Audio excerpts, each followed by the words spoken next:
Sabi ni Mima regarding sa experience niya sa Cbank debit card, na-try ko siyang gamitin kanina sa grocery po. Sinabi ko sa cashier is debit, savings. Pag-insert niya, akala ko magpipin po ako. Kaya nagtanong siya sa akin ng ID if sa akin ba ang card. Kasi parang naging CC yung Cbank card daw niya. Actually, na-try ko na rin talaga yan sa grocery. And na-experience ko rin yan.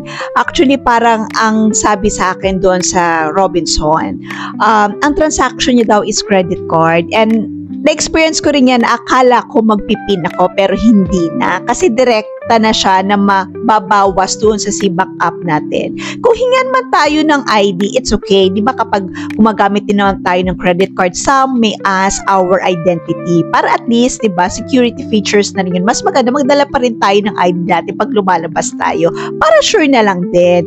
Pero when it comes to that talaga, yung ating Cbank debit card or physical card is based on my experience, hindi na talaga ako nagpipin dyan. Pero doon sa mga nababasa kong comment is nag-a-ask daw ng PIN. Kapag kasi nag-a-ask daw ng PIN based sa Cbank, tinanong ko rin yan kasi baka they are using old terminals. Right now kasi is tinatap na lang or hindi na nag-a-ask ng PIN yung mga new terminals ngayon.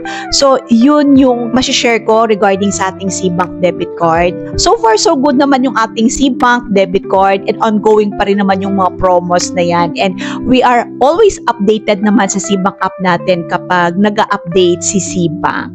Ayan, kung wala ka pang Cbank, you can open your Cbank via App Store, Play Store, and use my referral code MARCH26 para makuha ka ng referral reward.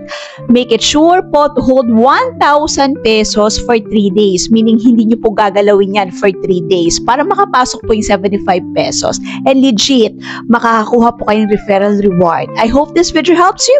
Follow for more.